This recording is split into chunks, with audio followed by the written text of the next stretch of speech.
Hello everyone, welcome all of you.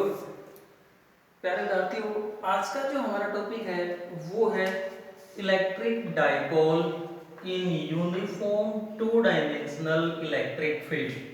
यदि हम किसी इलेक्ट्रिक डाइपोल को uniform two dimensional electric field में पुट कर दें, तब उस डाइपोल पे जो टॉर्क लगेगी ना, उस टॉर्क के लिए हमें एक्सप्रेशन निकालना है, या फिर यूं कहते हैं कि expression for torque on an electric dipole. हमें क्या समझना है कि किसी यूनिफॉर्म इलेक्ट्रिक फील्ड में जो हम इलेक्ट्रिक डाइपोल रखेंगे तो उस पे जो वेरियस फोर्सेस लगेंगे और जो टॉर्क लगेगी, उस टॉर्क के लिए हमें एक्सप्रेशन निकालना है।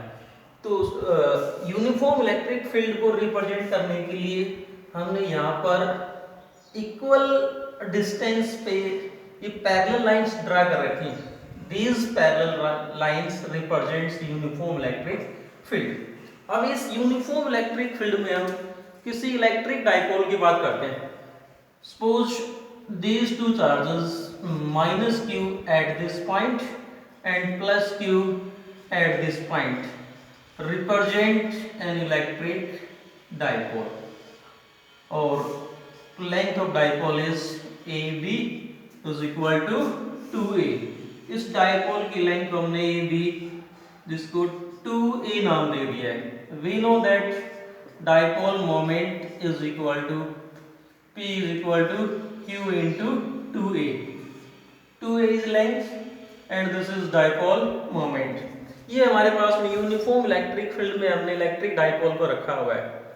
अब देखो इस डाइपोल पे जो वेरियस फोर्सेस लगेंगे, हम पहले बात करते हैं। Let F1 is force on charge plus q due to this electric field। हमने पढ़ा हुआ है पहले कि किसी चार्ज q को जब हम इलेक्ट्रिक फील्ड E में पुट करते हैं तब उस पे जो फोर्स लगता है उसके लिए एक्सप्रेशन क्या होती है, F is equal to QE। तो इस चार्ज प्लस q पे इलेक्ट्रिक फील्ड के कारण से जो फोर्स लगेगा वो फोर्स आ जाएगा हमारे पास में F1 is equal to QE। This is force on charge plus q। यदि हम इसकी डायरेक्शन की बात करेंगे then it is in the direction of electric field. हम ये कहते हैं कि जो F1 आएगा इसकी जो डायरेक्शन है वो किस डायरेक्शन में है, इन the direction of electric field. इधर आया हमारा फोर्स F1। इसी प्रकार से ये जो चार्ज माइनस q है, force on charge minus q, we can say that F2 that is force on charge minus q is equal to F2 is equal to minus QE, that is opposite to electric field। F2 आएगा वो इस direction में आ जाएगा। So it is clear that forces F1 and F2 are equal and opposite। So net force, यदि हम net force यहाँ बात करते हैं, net force is equal to 0 because both forces are equal and opposite। but in forces की जो line of action है वो different है। हम यूं समझ सकते हैं कि ये हमारे पास में डाइपोल है, इस पे एक फोर्स इधर लगा हुआ है, एक फोर्स इधर लगा हुआ है। तो जो इधर वाला फोर्स है it will pull along this direction, यहाँ वाला फोर्स इस डायरेक्शन में पुल करेगा। रिजल्ट क्या होगा, ये डाइपोल रोटेट करेगा इन दोनों फोर्सेस की वजह से, क्योंकि इनकी जो लाइन ऑफ एक्शन है वो डिफरेंट है। यदि दोनों की लाइन ऑफ एक्शन सेम होती तो क्या होता, दोनों फोर्स कैंसिल आउट हो जाते। जैसे यदि एक फोर्स ऊपर की तरफ होता, एक फोर्स वर्टिकली डाउनवर्ड होता, तो दोनों फोर्स इक्वल और अपोजिट होने के कारण से कैंसिल हो जाते। लेकिन यहाँ पर फोर्स यूं लगे हुए, एक इधर लगा हुआ है, एक इधर। रिजल्ट क्या होगा, ये फोर्सेस इस डाइपोल को रोटेट करवाएंगे। So we can say that these forces exerted torque on the dipole। Now we have to find torque। We know that torque due to torque is turning effect of force or moment of force। हमने plus 1 में पढ़ा हुआ है, if you apply force on a body and the body starts rotating about a fixed axis, then we see that there is force, there is torque। So it is clear that there is torque acting on this dipole। अब हम इस torque के लिए expression निकालनी है। We know that torque is force into perpendicular distance between the forces. Force हमें पता है F is equal to QE। अब हमारा काम है परपेंडिकुलर डिस्टेंस निकालना, किसके बीच में, इन दोनों फोर्सेस के बीच में। एक हमारे पास में फोर्स F1, एक फोर्सेस F2। तो हम इनके बीच में परपेंडिकुलर डिस्टेंस कैसे निकाल सकते हैं? देखो, यदि हम यहाँ से परपेंडिकुलर ड्रा कर दें, if we draw perpendicular from B to this line, then the perpendicular distance between the forces is BC। और हम यहाँ से भी परपेंडिकुलर ड्रा कर सकते थे, तब ये जो डिस्टेंस है ये क्या होता, perpendicular distance between these two forces. अब हम मान लेते हैं let this dipole is placed at an angle theta with direction of electric field. हम ये मान लेते हैं कि इस डाइपोल को हमने इलेक्ट्रिक फील्ड के साथ में एंगल थीटा पे पुट कर रखा है। Now we find perpendicular distance in triangle ABC। यदि हम ट्राइंगल ABC की बात करते हैं तो ट्राइंगल ABC के अंदर BC upon AB that is perpendicular upon hypotenuse that is equal to sin theta. सो BC is equal to AB sin theta, and we know that AB is length of dipole that is equal to 2A into sin theta। so हमारी ये जो expression है torque वाली expression क्या आ जाएगी? Torque को हम इस सिंबल से रिप्रेजेंट करते हैं जिसको टो कहते हैं। This symbol is known as tau, जिसके बारे में हम प्लस 1 में पढ़ चुके हैं। Tau is equal to force. दोनों फोर्सेस के हम किसी भी फोर्स का मैग्नीट्यूड लेते हैं तो किसके बराबर था? QE के बराबर। हम पहले पढ़ चुके हैं, कोई सा फोर्स लेंगे QE into perpendicular distance BC, ये आया हमारे पास में 2A sin theta. So we know that dipole moment P is equal to Q into 2A। so Q into 2A is dipole moment, so torque is equal to, इन दोनों को मिला लेते हैं, Q into 2A को, ये तो हो गया डाइपोल मोमेंट, यहाँ रह गया E into sin theta। so this is the expression for torque on a dipole in uniform two dimensional electric field।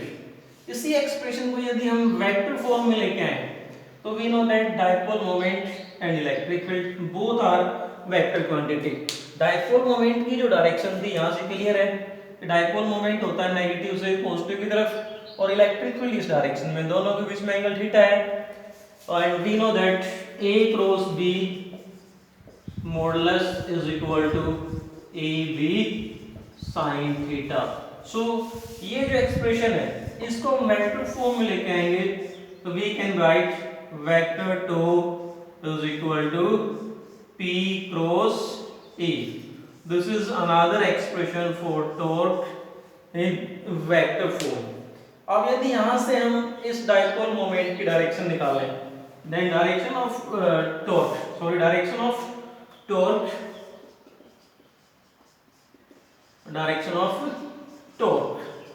is given by right hand thumb rule। if we use right hand thumb rule then we can find direction of torque। जैसे हम यहाँ पर right hand thumb rule लगाते हैं, हमारे right hand की fingers को और थंब को दोनों को परपेंडिकुलर कर लिया। अब क्या हमारे पास में P क्रॉस E, इसका मतलब राइट हैंड की फिंगर्स को हमें P से E तक घुमाना है। राइट हैंड की फिंगर्स को P से E तक, इस डायरेक्शन में डाइपोल मोमेंट है तो फिंगर्स को मैं P से E, इस डायरेक्शन में E है, P से E तक घुमा के लाते हैं। थंब किधर जाएगा? Perpendicular and inward. So we can say that in this case torque acting on the dipole is perpendicular and inward. इस जो हमारे पास में बोर्ड है, बोर्ड की परपेंडिकुलर और अंदर की तरफ होगी, इसकी जो डायरेक्शन होगी, direction of torque is perpendicular and inward। now let us discuss some special case related to electric dipole or torque on the dipole.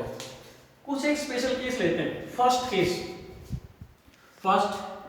if dipole is placed parallel to electric field,